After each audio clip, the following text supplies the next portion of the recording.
வருவான் புதுசு புதுசா, அதெல்லாம் பயப்பட வேண்டிய அவசியம் இல்லை. புதுசு புதுசா வருவான். நம்ம எவ்வளவு பேரை பார்த்தோம்.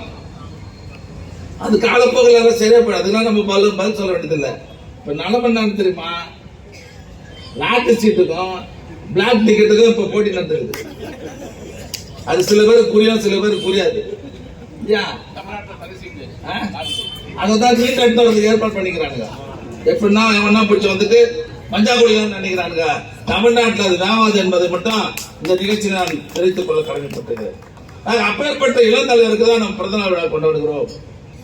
அவர் 100 ஆண்டுகளுக்கு மேல் வாழ்ந்து இந்த நம்மையும் இந்த இயக்கத்தையும் இந்த நாட்டையும் எதிர்காலத்தில் வழிநடத்தி செல்ல வேண்டும் என்று நான் இந்த நிகழ்ச்சியில தம்பி உதயா அவர்களை நான் வாழ்த்துகிறேன். இப்ப மழை பெய்ஞ்சது. இப்போ உங்களுக்கு தெரியும், சென்னையிலாம் அதுக்கு முன்னே அதிமுக ஆட்சியில் மழை பெஞ்சு நாள் அப்புறம் தண்ணி போவோம் இல்லையா? ஒரு வாரம் 10 நாள் ஆகும் இல்லையா? ஆனா இந்த முறை தண்ணி மழை கடுமையா பெஞ்சது இல்ல. மறுநாளே கிட்டத்தட்ட 12 மணி நேரத்திலேயே தண்ணி வடிய வச்ச ஆட்சி தான் திமுக ஆட்சி. ஞாபகம் வச்சுங்க. அதுக்கான முன்னேற்பாடுகள் எல்லாம் செய்து இன்னைக்கு சென்னை புறநகர் பகுதியெல்லாம் கடுமையான மழை பெய்தாலும் தண்ணியே தேங்காத ஒரு நிலையை உருவாக்கி தந்திருக்கிற முதலமைச்சர் நம்முடைய முதலமைச்சர். எல்லாம் இறங்கிட்டான். அதிமுக காரர்ல இருந்து பிஜேபி காரர்ல இருந்து நடிகர் கட்சிக்காரர் இருந்து எல்லாம் இறங்கிட்டான்.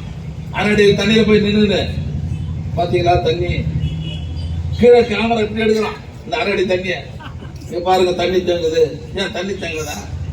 அதுக்கு முன்ன பாத்தீங்கன்னா ஒரு வருஷத்து மழை பெய்யும், ஒரு வாரம் 10 நாள் பெய்யும் இல்லையா? நம்ம ஒரு 20 வருஷம் 25 வருஷத்துக்கு முன்ன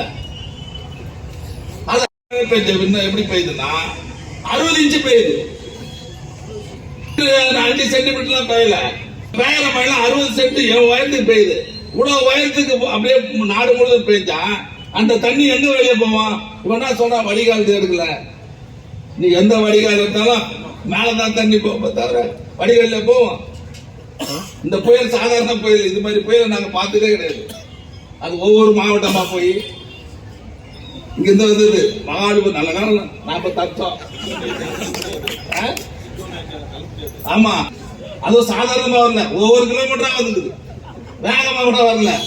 வந்து நாங்க தச்சோம். இந்த மகாலிபுரம் வரையே வந்து நம்ம மாடுது வந்து நினைச்சோம். அதுல நாங்க நிம்மதியாயிட்டோம். அது அந்த பக்கம் விழுப்புரமா போய் திருவண்ணாமலை போய் கிருஷ்ணகிரி போய் தர்மபுரி போய் கோயம்புத்தூர் போய் ஒவ்வொரு மாவட்டத்திலும் 2 நாள் 60 சென்டிமீட்டர் 70 சென்டிமீட்டர் ஃபுல்லா பேச்சு பெரிய அளவில் பாதிப்பு உண்டாகிட்டு போச்சு. எதிர்கட்சிக்காரர் தான் பண்ணணும். முடிஞ்ச அளவுக்கு அவங்க உதவி பண்ணணும். அதை பண்ணல. போயிட்டு தண்ணியில நின்று ஆட்சி விமர்சனம் பண்றாங்க. எவ்வளவு பெரிய மழை யார் ஆட்சி இருந்தாலும் நாம நம்மளை பொறுத்தவரையும் அது கொரோனா இருந்தாலும் சரி, மழையா இருந்தாலும் சரி, புயலா இருந்தாலும் சரி, ஆட்சி இருந்தாலும் இல்லைன்னு சொன்னாலும் மக்களுக்கான பணிகளில முழுவதுமாக ஈடுபட்டு அந்த மக்களை பாதுகாக்கிற தொண்டர்கள் நிறைந்த ஒரே இயக்கம் திமுக மட்டும்தான்.